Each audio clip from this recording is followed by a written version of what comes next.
In this episode, we're going to focus on making sure your people-related processes are generating the kind of leverage you need and want in your business. Rather than just getting frustrated with the people on your team, it's time to create the systems and processes that allow and encourage them to flourish. Are you ready to nail down a win on stage 28 of this year's Tour de Profit? Let's get into it. Welcome to Why Business Teams Fail and How to Avoid It, a show helping small business owners build a radically engaged team that can run the business without you so you can remove the stress from owning a business and enjoy the freedom you deserve. Now, here's your host, Rich Allen. Today you'll learn that while you may be frustrated with people on your team, it's likely that your bigger issue is the lack of solid people-related processes. That relying on your own efforts and creativity to improve your business will never get you a team of people who can run your business without you. And that once you realize how easy it is to put well-documented people processes in place, you'll wish you had done it long ago. Here's my question for you this week. Are your people processes clearly defined and rock solid, or are they clear only in your head? Welcome to stage 28 of this year's Tour de Profit race. I know you may think I geek out a bit too much on the Tour de France, a multi-stage bike race that I would argue is the most grueling physical challenge in sports today. And for those of you who don't follow the Tour de France on a regular basis, I'm sure you would want to know that this year's Tour de France starts tomorrow, July 4th.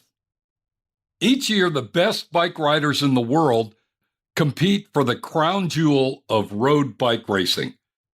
Each tests their skills and endurance over a 3-week period of grueling, punishing, and relentless cycling. And this year is super special for me.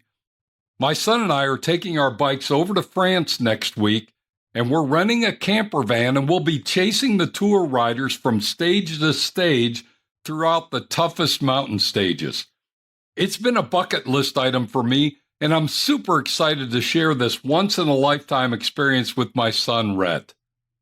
While I do love what I do for a living, it just doesn't get any better than this. Now, while the best cyclists in the world are trying to win stages of the Tour de France, the best business owners in the world are trying to outperform their competition and win their own personal race.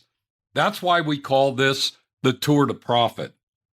The business challenge has similar characteristics to the most challenging bike race in the world.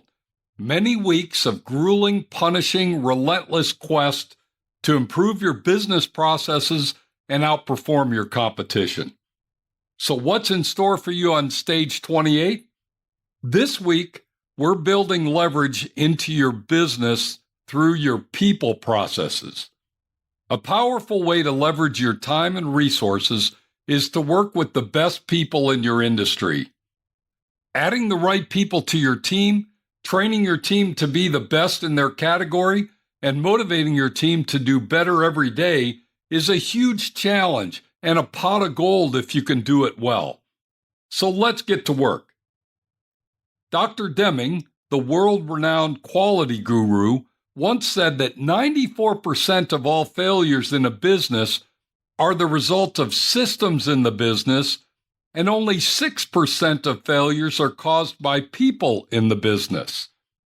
Yet when most business owners look to find why things go wrong, they often begin first to look at the people involved with the goal of finding the guilty party. If you were honest with yourself, you'd probably have to admit that the guilty party was most often you and me, the business owner. We're the ones who are asking our people to work in a system that's not clearly defined, without written processes, with faulty equipment, and often without sufficient guidance or direction. So let's focus on building a better system that will both improve the consistency of the output and gain you leverage at the same time. When it comes to the people side of the business, the best place to start is your hiring process. So the first question is, what's your hiring process? Is it repeatable? Is it reliable? Can you be certain that you'll make the best hiring decision each and every time? These are critical questions that you need to be able to answer absolutely yes. If you're interviewing job candidates one at a time over a period of days or weeks, it's not likely you'll have a robust process. Most hiring processes waste a great deal of people's time, yours, your team, and your job applicants. Why not streamline your hiring process by implementing a hiring system that will allow you to screen through multiple candidates in a consistent manner in a matter of hours? I can assure you that you'd find the process more fulfilling, you'd spend less time, your results would be more consistent, and even your job candidates would enjoy it more. Seems too good to be true, but it's not. Think differently about how you make hiring decisions, and your process will surely change. How about the personal development and skills training for your team? Does every person on your team have their own personal development plan? Are they taking responsibility and ownership for expanding their skills and improving themselves? Are you expecting them to take ownership over what they read, what they learn, and how they apply new skills? Why not? It is your business, isn't it? Make it a job expectation. Your team members will thank you as they become more skilled, more capable, and more confident in their ability to do the job or jobs that they've been assigned to do. Think about your performance assessment process for a minute. How do you give feedback to your team members on a regular basis? Is it hit or miss, or do you have a structured approach? Are you encouraging your team members to give feedback to each other in a constructive way?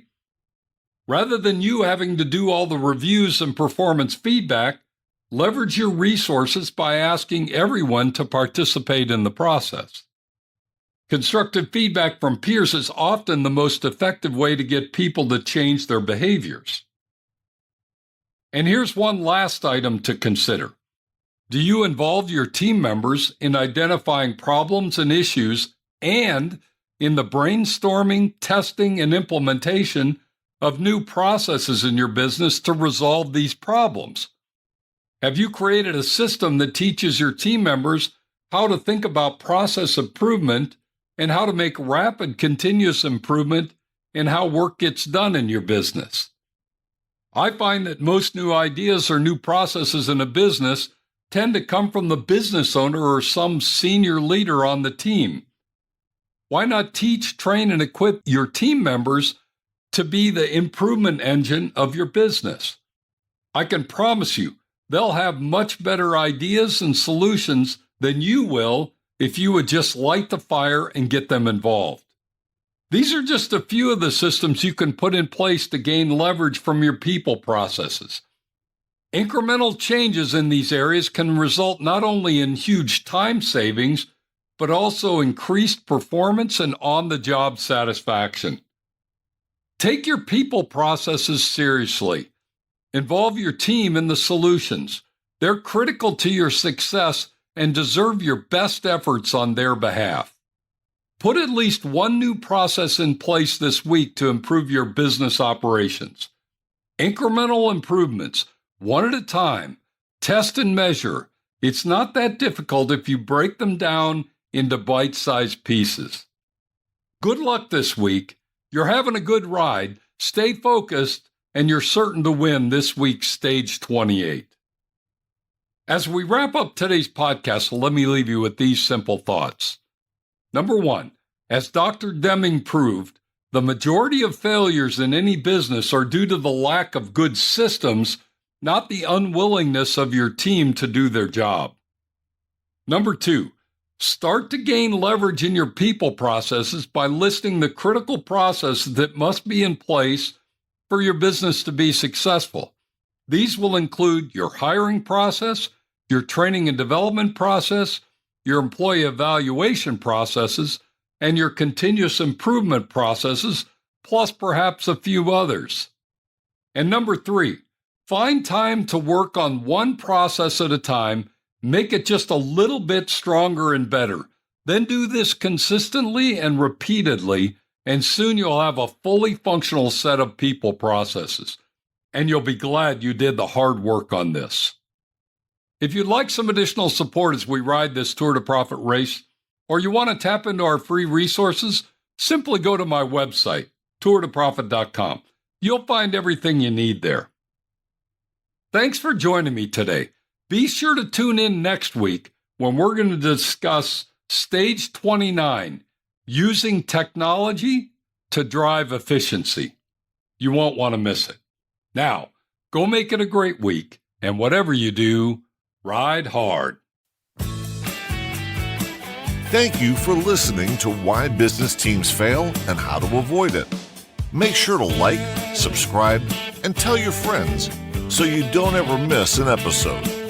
Now go make it a great week, and whatever you do, ride hard.